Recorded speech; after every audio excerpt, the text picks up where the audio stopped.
Shalom, haleluya, puji Tuhan. Bapak Ibu Saudara yang dikasihi oleh Tuhan, mari kita berdoa terlebih dahulu sebelum kita mendengarkan firman Tuhan. Bapa, terima kasih. Pada saat ini, kesempatan ini Tuhan masih berikan pada kami boleh menyampaikan kebenaran firman-Mu. Berkati mulut lidah hamba-Mu yang kami menyampaikan, bahkan kami semua yang mendengarkan, biar lewat kebenaran firman ini kami semua dikuatkan, diteguhkan menjelang kedatangan-Mu yang kedua. Terima kasih, dalam nama Yesus hamba-Mu bersyukur. Amin. Shalom Bapak Ibu Saudara yang dikasihi oleh Tuhan. Haleluya. Saya ingin menyampaikan tentang ditinggalkan sendirian. Ditinggalkan sendirian. Haleluya.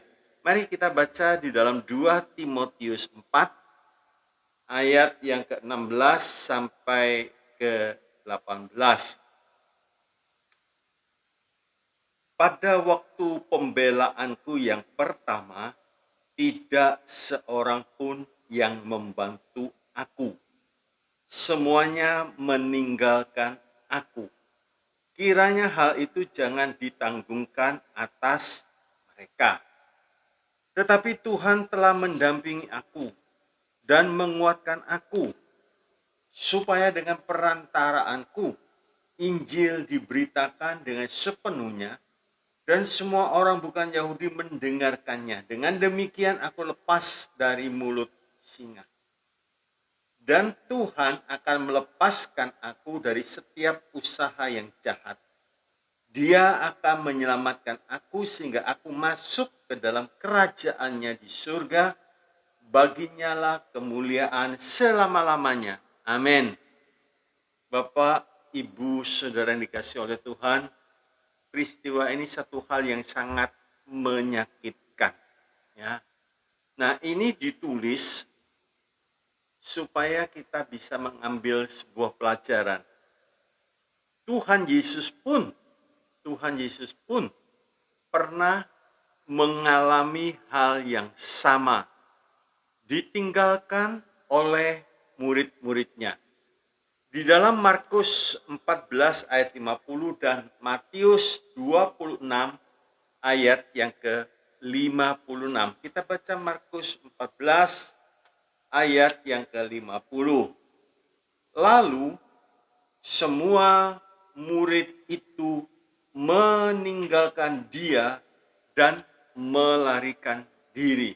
Matius 26 ayat yang ke-56.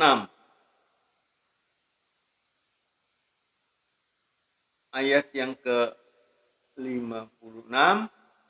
Akan tetapi semua ini terjadi supaya genap yang ada tertulis dalam kitab nabi-nabi. Lalu semua murid itu meninggalkan dia dan melarikan diri. Ya. Kalau sang guru, yaitu Tuhan Yesus, pernah mengalami hal ini, murid-muridnya pun nggak jauh dari hal ini. Pernah ditinggalkan sendiri. Seperti Paulus menulis. Ya. Nah, satu hal, kenapa Paulus bisa begitu kuat? Kalau dalam pengiringan kita kepada Tuhan Yesus betul, artinya mengalami Yesus dalam hidupnya, maka kita tidak mungkin meninggalkan Tuhan Yesus sekalipun dalam ancaman. Ya. Jadi kalau di dalam pengiringan kita kepada Tuhan Yesus, kita mengalami Yesus, artinya begini, mengalami Yesus dalam hidupnya, maka dia kuat. Di dalam Yohanes 6 ayat 66 sampai ke 68. 66, mulai dari waktu itu banyak murid-muridnya mengundurkan diri dan tidak lagi mengikut Dia. 67, maka kata Yesus kepada ke-12 muridnya, apakah kamu tidak mau pergi juga? Nah, jawaban ini, saudara perhatikan 68, jawab Simon Petrus kepadanya, Tuhan, kepada siapakah kami akan pergi? Perkataanmu adalah perkataan hidup yang kekal. Kalau kita menikmati, mengalami firman yang membuat kita hidup, membuat iman kita tumbuh, maka kita tidak akan melarikan diri sekalipun ancaman yang begitu besar dan begitu berat. Nah, kita sekarang melihat, saudaraku, rahasia Paulus bisa kuat saat ditinggalkan sendirian. Rahasia Paulus bisa kuat saat ditinggalkan sendirian. Satu, Paulus tidak benci, tidak marah, tidak ada keinginan membalas. Jadi Paulus tidak benci, tidak marah, tidak ada keinginan membalas. Itu ditulis dalam 2 Timotius 4 ayat 16, tadi kita sudah baca. Pada waktu pembelaanku yang pertama tidak seorang pun yang membantu aku, semuanya meninggalkan aku. Nah, kalimat berikutnya, kiranya hal itu jangan ditanggungkan atas mereka. Ya. Jadi Paulus tidak marah, tidak benci, ya, tidak ada keinginan untuk membalas. Artinya Tuhan beserta dengan Paulus karena tidak memberi ruang atau tempat di dalam hatinya hal-hal yang menyebabkan putus hubungan dengan Tuhan. Paulus justru berdoa, jangan ditanggungkan atas mereka. Pada waktu Stefanus dirajam, saudara, lempar batu begitu, Stefanus pun berdoa. Justru itu menjadi kuat, dia bisa bertahan sampai ke akhir. Kisah Para Rasul 7, ayat yang ke-59 sampai yang ke-60. Kisah Para Rasul 7 ayat 59 dikatakan, sedang mereka melemparinya, Stefanus berdoa, katanya, ya Tuhan Yesus, terimalah rohku. Sambil berlutut ia berseru dengan suara nyaring, Tuhan, janganlah tanggungkan dosa ini kepada mereka.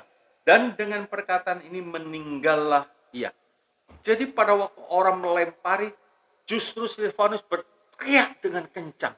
Pasti didengar oleh orang-orang yang merajam Stefanus. Jangan, dikatakan, janganlah tanggungkan dosa ini kepada mereka. Itu suatu hal yang menusuk hati orang-orang itu. Ternyata waktu mengalami hal-hal yang tidak menyenangkan, justru pengikut-pengikut Kristus itu tetap mengeluarkan kasih, memberi kasih, bukan membalas dengan kata-kata kebencian. Ya, haleluya. Nah, kalau orang dunia berkata begini, di saat kita sukses, di saat kita berhasil, orang menggandeng tangan kita, itu satu hal yang biasa, satu hal yang lumrah. Tetapi di saat kita jatuh, di saat kita tidak berdaya, masih ada tangan yang menggandeng kita, itu beda. Ya, itu luar biasa. Di saat kita tidak berdaya, masih ada tangan yang terulur mengangkat kita. Paulus juga mengalami seperti enggak ada. Tapi Paulus memberikan satu pelajaran yang indah. Yang kedua, kita melihat pernyataan Paulus di dalam 2 Timotius 4 ayat yang ke-17, Tuhan mendampingi dan menguatkan. Ya. Saudara perhatikan, kalau orang di saat terjepit, di saat teraniaya bukan karena salah, firman Tuhan mengatakan roh kemuliaan Tuhan ada dalam hidup orang itu, dan Tuhan mendampingi, Tuhan menguatkan. Pasti ada maksudnya, supaya dikatakan, saudaraku, dengan perantaranku Injil diberitakan dengan sepenuhnya. Ya, justru saat kita teraniaya, tidak berdaya, Tuhan mendampingi, justru kita masih memberikan berkat. Ya, waktu murid-murid tercerai-berai, lari, kan di Yerusalem ada tekanan begitu rupa, tapi mereka pergi, mereka tetap memberitakan Injil. Nah, begitu juga kita melihat hasil orang seperti ini bisa berkata bukan oleh kuat dan gagahku, melainkan oleh rohku. Jadi kalau dalam tekanan yang begitu rupa, saudara, mungkin kita mengalami krisis ekonomi, ya, mengalami hal-hal yang lain, ditinggalkan, dimusuhi, dan lain sebagainya. Tapi kita tetap tegar, kita tetap kuat, bukan kita. Ada benda yang mulia di dalam kehidupan kita. Itu yang membuat kita mampu menghadapi berbagai tekanan, berbagai aniaya. Sehingga kita kuat. Ya. Sebab itu saudaraku, kalau dalam hidup kita pernah mengalami hal seperti ini, ditinggalkan sendirian, padahal kita betul-betul sedang membutuhkan pertolongan, membutuhkan nasihat, membutuhkan dukungan, ya, supaya kuat. Tetapi ternyata tidak ada satupun yang peduli. Jangan kecewa, jangan marah, saudara. Jangan kecewa, jangan marah. Mungkin di dalam pikiran kita muncul pemikiran, padahal dulu dia saya tolong, padahal saya banyak menolong. Ya. Ayub mengatakan, bagi orang buta, aku menjadi mata. Bagi orang yang timpang, aku menjadi kaki. Ya. Apa yang kita buat, berikan karena Tuhan, untuk Tuhan, bagi Tuhan. Dengan catatan kita tidak ingin sesuatu pemberian dari orang yang pernah kita tolong. Ya. Sehingga saudaraku, kita tidak kecewa dan tidak bereaksi yang salah. Ya. Kalau manusia bisa meninggalkan, tapi kita punya pendamping, ya, yang tidak pernah meninggalkan kita. Mari kita lihat Roma 10 ayat yang ke-11. Roma 10 ayat yang ke-11. Dikatakan demikian, karena kitab suci berkata, barang siapa yang percaya kepada Dia tidak akan dipermalukan. Kita melakukan firman karena kita percaya kepada Tuhan. Nah, kalau kita percaya kepada Tuhan, Tuhan tidak akan mempermalukan kita. Tuhan tidak akan mempermalukan kita.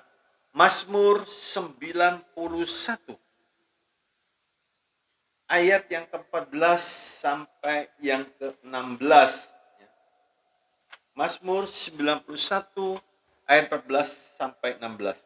Sungguh hatinya melekat kepadaku, maka aku akan meluputkannya, aku akan membentenginya, sebab ia mengenal namaku. Bila ia berseru kepadaku, aku akan menjawab. Aku akan menyertai dia di dalam kesesakan.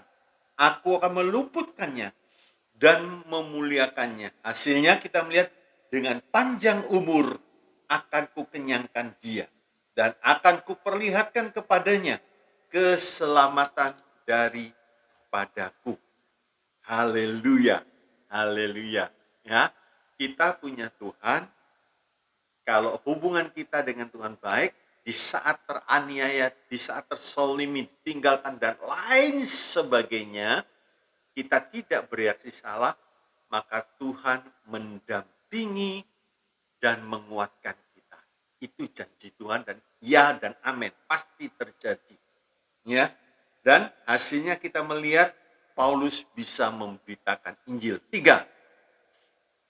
Tuhan akan melepaskan dari setiap usaha yang jahat. Ya.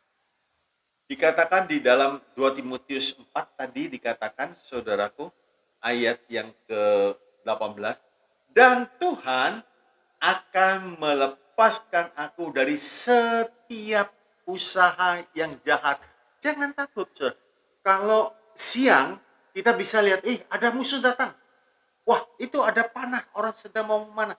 Tapi kalau malam, tersembunyi, Tuhan janji. Ya. Mazmur 91 ayat 5 dan 6. Mazmur 91 ayat 5 dan 6. Dikatakan demikian, engkau tak usah takut terhadap kedahsyatan malam.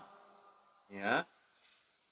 Terhadap panah yang terbang di waktu siang, terhadap penyakit sampar yang berjalan di dalam gelap, terhadap penyakit menular yang mengamuk di waktu petang.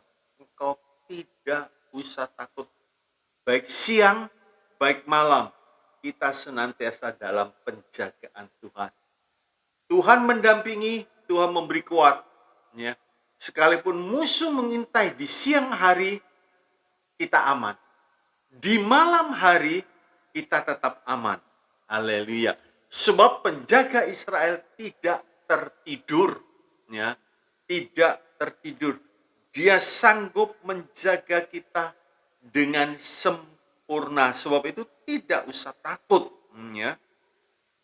Dan kita melihat, saudaraku, hasilnya kalau Tuhan melepaskan kita dari setiap usaha yang jahat dan kita tetap tidak bereaksi salah, dikatakan lebih lanjut di dalam ayat yang ke-18,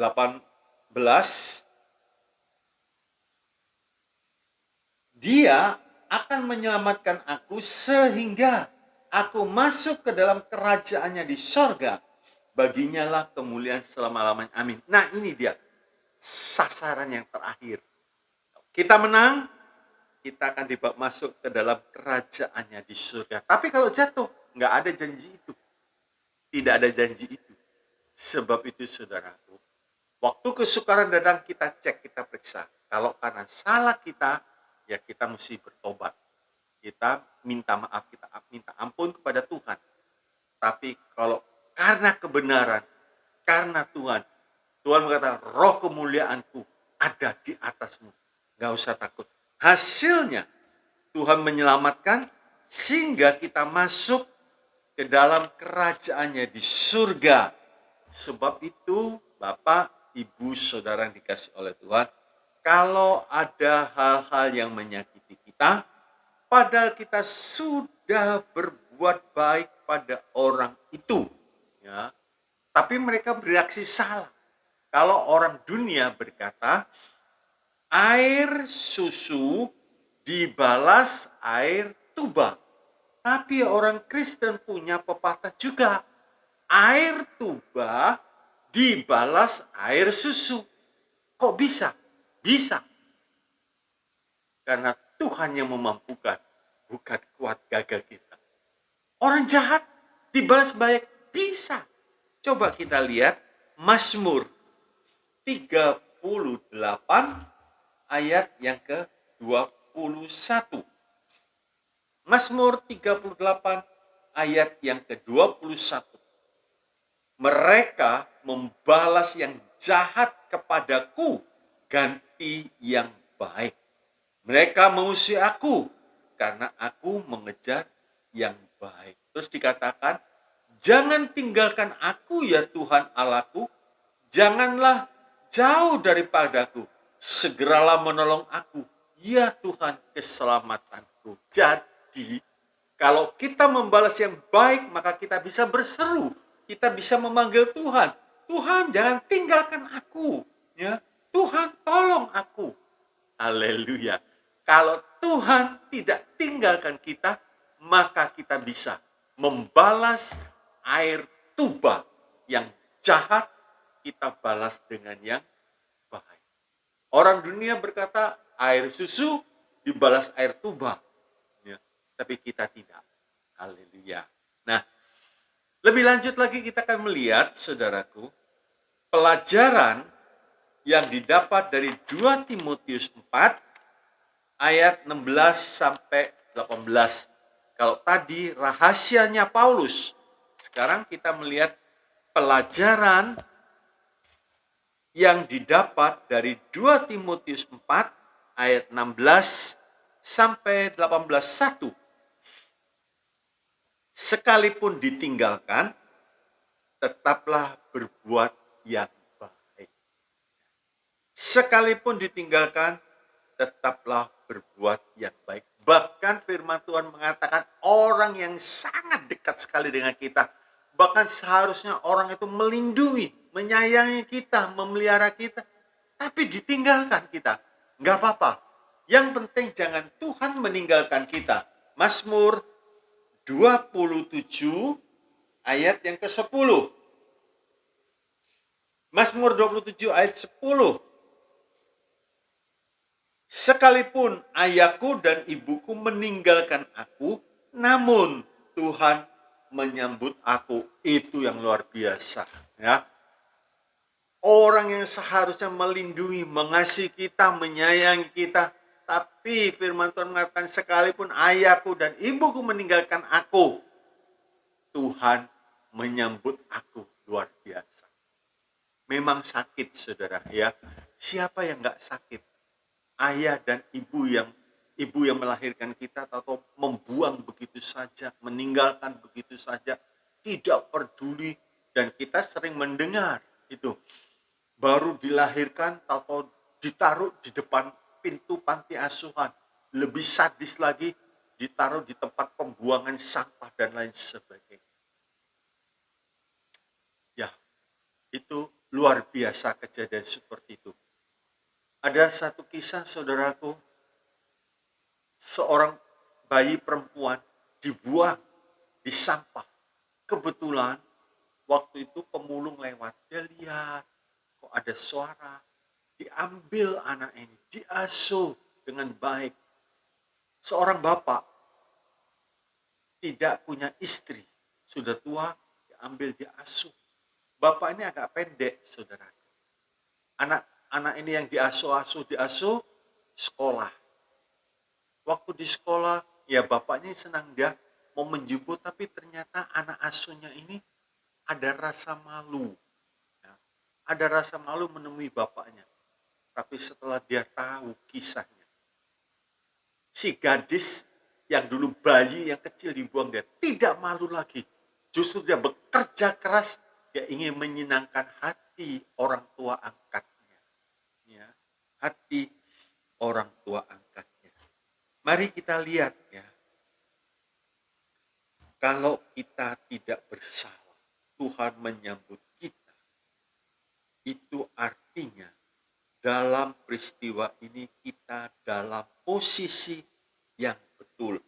Mari kita melihat Yesaya 49 ayat yang ke-15 sampai yang ke-17.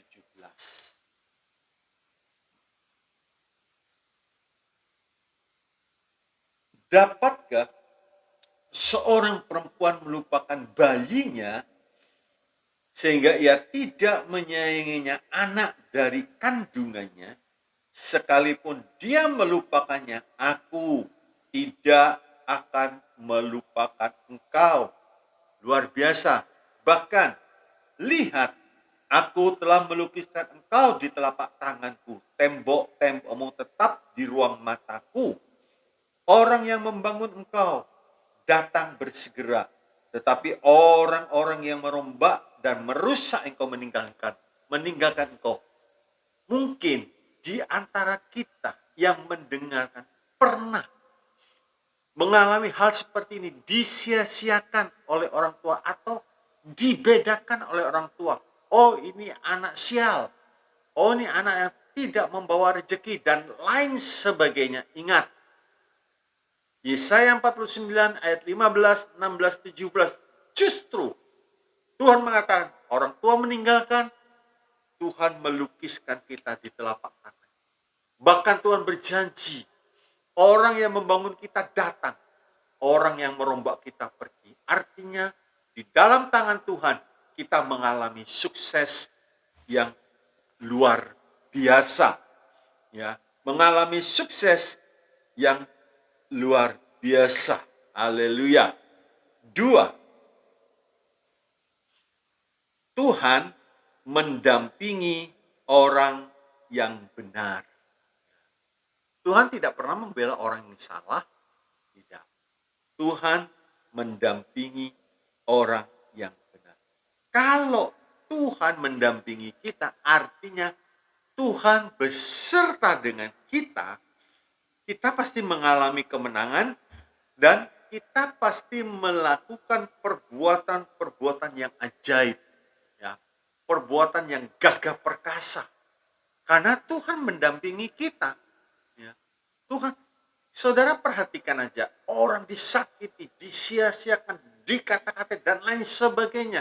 Dia tidak membalas. Itu satu perbuatan yang ajaib, tidak ada di dunia ini kecuali orang itu mengalami Yesus di dalam kehidupannya.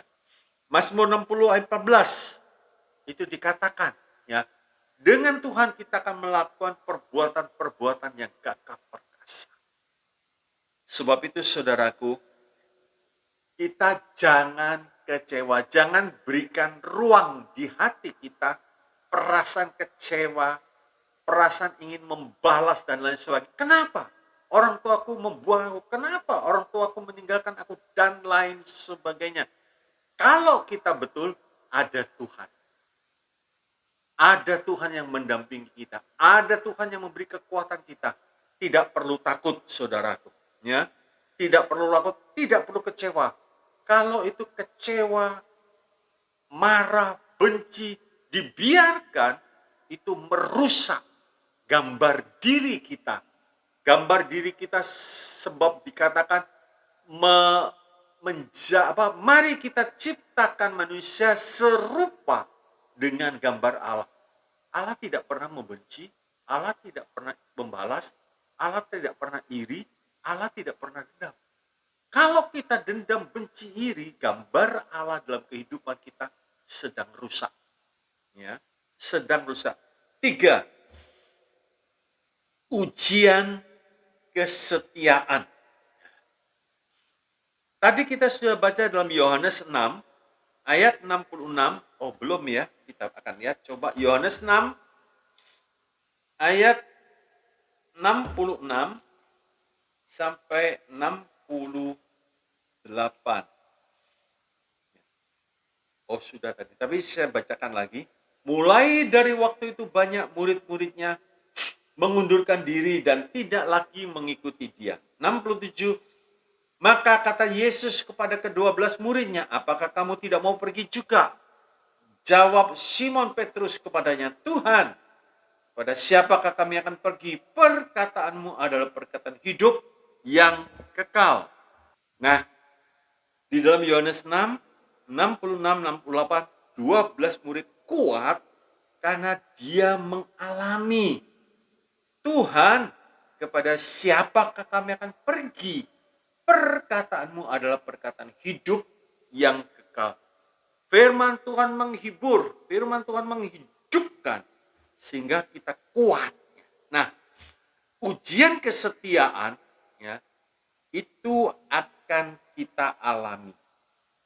Situasi yang dahsyat, yang tidak menentu, arus besar dalam dunia ini, itu akan menguji orang yang setia dan yang tidak setia supaya terjadi pecah, pemisahan. 1 Korintus 11 ayat yang ke-19. 1 Korintus 11 ayat 19 dikatakan, sebab di antara kamu harus ada perpecahan, supaya nyata nanti siapakah di antara kamu yang tahan uji. Maksud kesukaran itu untuk melihat mutu kesetiaan kita sampai di mana. Ya. Supaya kita tahan uji. Ternyata masih ada banyak orang yang mula-mula kelihatannya setia, lalu ikut arus yang salah sehingga tidak setia. Ini perhatikan. Yang setia dan yang tidak setia harus ada perpecahan supaya kelihatan.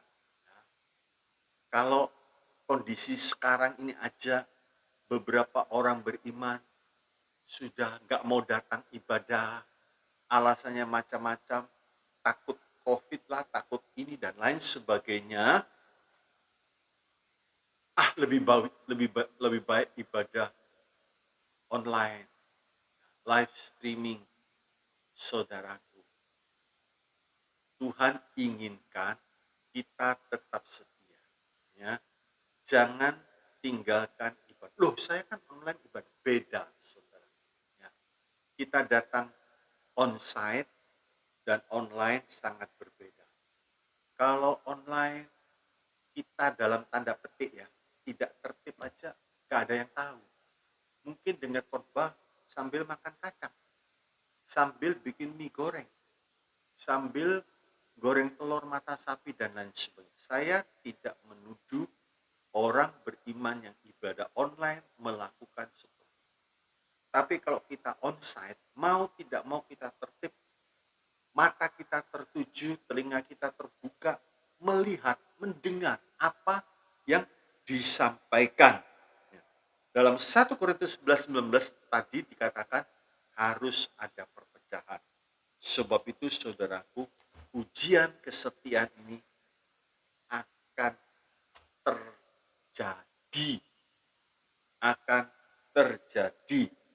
Dan jangan sampai kita termasuk yang tidak setia dan tidak berakar dalam firman Tuhan, maka dalam keributan, kekacauan, orang tersebut akan undur dan pindah jalur. Dari jalur sempit, pindah jalur lebar. Ya. Bapak, Ibu, Saudara yang dikasih oleh Tuhan, justru 2 Timotius 4, 16, 18 ditulis, itu menjadi pelajaran. Kalau kita ditinggalkan sendirian, Paulus mengalami, Tuhan Yesus mengalami. Mereka kuat, mereka berkemenangan, kuncinya sudah diberitahu. Ya. 4. Tetap setia dalam persekutuan yang benar. Tetap setia dalam persekutuan yang benar. Sebab hal ini penting, saudaraku. Kalau kita ada di dalam satu persekutuan yang benar, waktu mungkin saudara kita mengalami kesulitan, mungkin secara fisik kita tidak hadir, tetapi di dalam doa kita mendoakan, kita berdoa bersama-sama supaya orang tersebut dikuatkan, ya, diteguhkan, sehingga bisa berdiri teguh, kokoh. Kisah 12 ayat yang kelima. Kisah para Rasul 12 ayat yang kelima. Dikatakan demikian. Demikian Petrus ditahan di dalam penjara. Sendirian. Jemaat gak bisa hadir dan lain sebagainya. Tetapi jemaat dengan tekun mendoakannya kepada Allah. Ini yang penting, saudara. Ya. Mungkin orang itu dulu sebelum ini kena penyakit menular. Ya, COVID dulu kan begitu dahsyat, gak boleh rumah sakit, gak boleh datang, hanya keluarga yang boleh datang. Dia merasa sendiri, tapi di belakang itu saudara seiman mendoakan. Jadi fisik tubuhnya terbaring di rumah sakit, rasanya sendirian, tapi rohnya disegarkan, rohnya dikuatkan. Sehingga Petrus menghadapi ancaman seperti ini bisa tidur dengan nyenyak.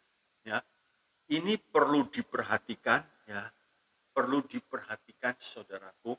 Kalau kita mendengar ada jemaat yang kita kenal, mungkin dia mengalami sesuatu kita belum bisa melihat, kita belum bisa menengok, tapi kita bisa berdoa dengan sungguh-sungguh. Tuhan jamah, Tuhan tolong, Tuhan hiburkan dia. Ya. Seperti kepada Petrus. Ya. Di dalam penjara sendirian, rasanya sunyi saudaraku. Kalau hanya melihat secara mata jasmani, kecewa Petrus. Nah, kecewa. Memang tidak boleh, karena dijaga. Tidak boleh dijaga begitu ketat. Mau tidak mau, orang beriman, bersekutu bersama-sama, berdoa. Hasilnya bukan main. Ya. Petrus tidak melihat jemaat berada di dekatnya, tapi rohnya disegarkan, bukti yang nyata. Petrus dalam ancaman tidur dengan nyenyak. Terpaksa malaikat membangunkan, Petrus ayo keluar. Karena tidurnya nyenyak. Doa orang yang benar besar kuasanya. Yakobus 5:16. Jadi jangan kecilkan kuasa doa. Ya. Kalau kita tahu, kita doakan sungguh-sungguh. Mungkin mereka dalam kesulitan ekonomi. Kita mungkin secara materi gak bisa membantu. Karena kita sendiri hidup dengan sederhana pas-pasan. Tapi kita punya kuasa doa. Kita doakan sungguh-sungguh. Hasilnya luar biasa. Ya, hasilnya luar biasa. Biar kita yang ada dalam satu persekutuan gereja, sebab itu saudaraku, jangan gampang-gampang pindah gereja. Oh, enggak suka sedikit pindah. Oh, enggak suka sedikit pindah. Itu kita dikatakan kita adalah tubuh Kristus, beranggotakan satu dengan yang lainnya. Kita anggota. Bayangin, kalau kuku merasa enggak enak, copot, pindah lain, mati kukunya. Enggak bisa. Satu tempat dididik, diolah, didisiplinkan kalau salah. Didisiplinkan. Nah, orang seperti ini, dia tahan, dia sungguh-sungguh. Dia punya satu persekutuan yang manis. Persekutuan yang indah. Karena mereka kuat. Ya. Kalau salah, gembala yang betul pasti menegur. Gembala punya tongkat ya, untuk mendisiplinkan domba-domba yang nakal. Haleluya. Nah, di sini kita melihat, saudaraku, persekutuan yang benar itu kita berdoa terus. Kitab Roma 1 ayat yang ke-12 dikatakan demikian, yaitu supaya aku ada di antara kamu dan turut terhibur oleh iman kita bersama. Baik oleh imanmu maupun oleh imanku. Jadi ada 10 orang mungkin, yang ini imannya cuma punya 5 kilo. Gampang. Yang ini 30 kilo. Yang ini 1 kilo. Yang ini 20 kilo. Ini kalau digabungkan iman yang besar, maka tidak ada yang mustahil bagi orang yang percaya. Sebab itu iman kita bersama. Kita tidak boleh menyombongkan, ya itu gara-gara doaku, makanya dia sembuh. Enggak. Kita bersekutu, kita bersatu di dalam doa, iman kita bersama. Itu menarik kuasa. Kalau 2, 3 orang bersehati, aku hadir. Haleluya. Haleluya. Nah, yang kelima, mengerti apa kehendak Tuhan. Efesus 5 ayat 17. Efesus 5 ayat 17. Sebab itu janganlah kamu bodoh, tetapi usahakanlah supaya kamu mengerti kehendak Tuhan. Kalau kita bodoh, kita nggak ngerti apa maksud Tuhan, apa kehendak Tuhan. Sebab itu Tuhan mengatakan, jangan kamu bodoh, melainkan adalah kamu mengerti apa kehendak Tuhan. Ya. Kalau kita mengerti, maka arah kita tuh tepat. Sasaran kita tepat. Ya. Jadi, kalau dalam pelajaran 2 Timotius 4, 16, 18, kenapa ditinggalkan sendirian? Oh, nggak apa-apa. Ada Tuhan. Kita nggak bodoh, ada Tuhan. Kalau Tuhan di pihakku, siapa lawanku? Maka kita kuat. Coba kita lihat Ulangan 8, ayat yang kedua. Ulangan 8, ayat yang kedua dikatakan demikian. Ingatlah kepada seluruh perjalanan yang kau lakukan atas kehendak Tuhan. Jadi bangsa Israel waktu dalam perjalanan di padang gurun atas kehendak Tuhan. Ingat, dikatakan.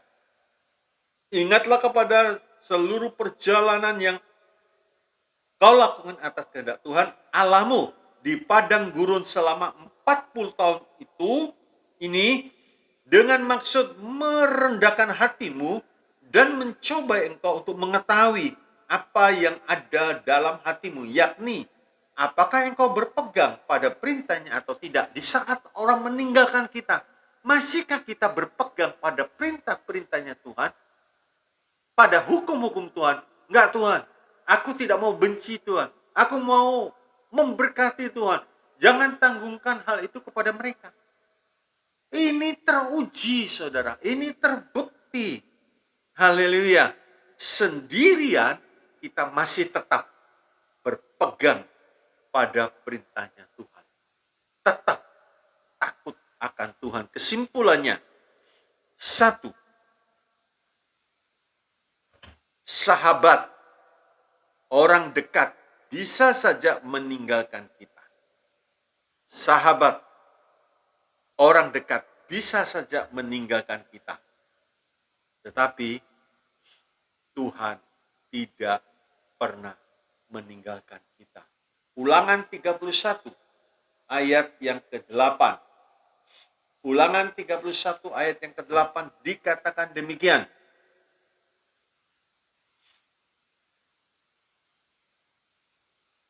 Sebab Tuhan, Dia sendiri akan berjalan di depanmu.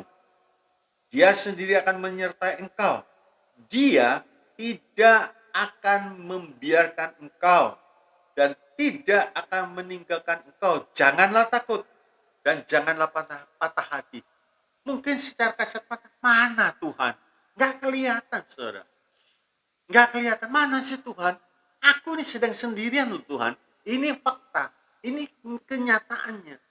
Tapi Ulangan 31 ayat 8 dikatakan, sebab Tuhan Dia sendiri akan berjalan di depanmu, Dia sendiri akan berjalan, Dia sendiri akan menyertai engkau, Dia tidak akan membiarkan engkau, dan tidak akan meninggalkan engkau. Janganlah takut dan janganlah patah hati. Kita harus percaya. Bapak, Ibu, Saudara yang dikasihi oleh Tuhan, kita tidak melihat angin, tapi kita bisa merasakan kehadiran angin itu. Kita nggak tahu wujudnya angin itu seperti apa, tapi kita bisa merasakan. Begitu juga secara kasat mata, mungkin Tuhan tidak menampakkan diri kepada kita, tapi kita bisa merasakan. Di saat keadaan terjepit, apa tandanya? Damai, ketenangan, sukacita. Itu tanda-tanda kehadiran Tuhan di dalam hidup kita. Ada damai, ada sukacita, menyanyi. Di tengah-tengah tekanan menyanyi. Paulus nyanyi. Paulus tidak melihat Tuhan di penjara, tapi dia menyanyi. Dan dia melihat perbuatan yang ajaib dari Tuhan nyata. Begitu juga, ya. Sahabat, orang dekat bisa saja meninggalkan kita, tapi Tuhan tidak pernah tinggalkan kita. 2, jangan kecewa, apalagi sakit hati pada orang yang meninggal kita. Naluri secara jasmani, siapa yang gak kecewa? Siapa yang gak sakit hati pada orang-orang yang meninggalkan kita?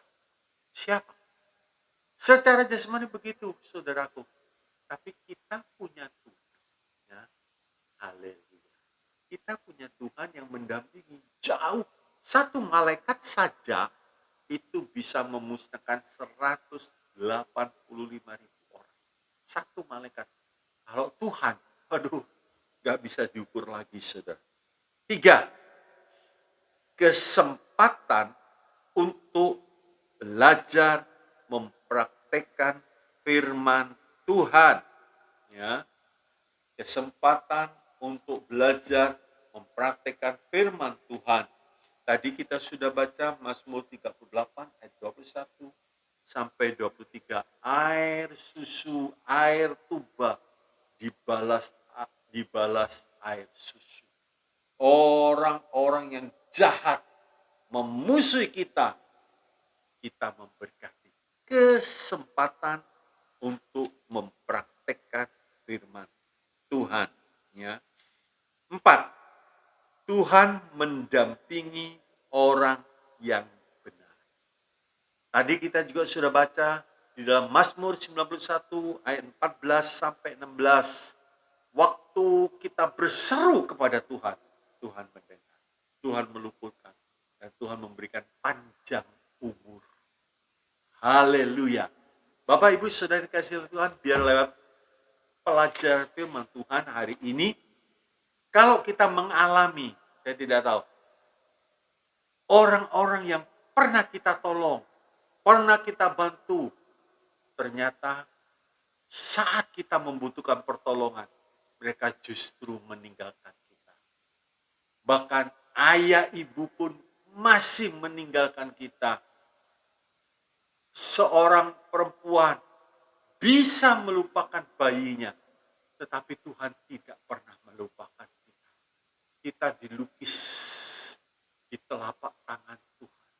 Dan kalau Tuhan menaruh kita di telapak tangan Tuhan, sukses besar menunggu kita. Haleluya. Tuhan memberkati kita pada hari ini. Mari kita berdoa. Bapa di dalam sorga, terima kasih. Terima kasih. Kalau Tuhan masih memberikan kebenaran firman-Mu yang beri kekuatan, yang memberi penghiburan, yang meneguhkan kami di tengah-tengah masa yang sulit. Mungkin kami sendiri, tidak ada siapa-siapa. Tapi kami yakin, kami percaya. Tuhan mendampingi aku. Tuhan menguatkan aku. Sehingga aku tidak gentar. Sehingga aku tidak takut. Dan dengan mata iman, kami akan melihat keberhasilan-keberhasilan sedang menunggu di depan kita. Kalau kita hidup benar di hadapan Allah. Berkati semua yang mendengar Tuhan. Berkati pekerjaannya. Berkati rumah tangganya. Berkati kesehatan. Berkati masa mudanya Tuhan. Berkati pelayanannya. Oh, terima kasih Tuhan Yesus. Terima kasih. Terima kasih. Terpujilah nama Tuhan. Dalam Yesus, kami akan melompati tembok-tembok kesukaran. Terpujilah nama. Terima kasih. Bapak, Ibu, Saudara yang dikasihi oleh Tuhan, mari kita angkat tangan kita.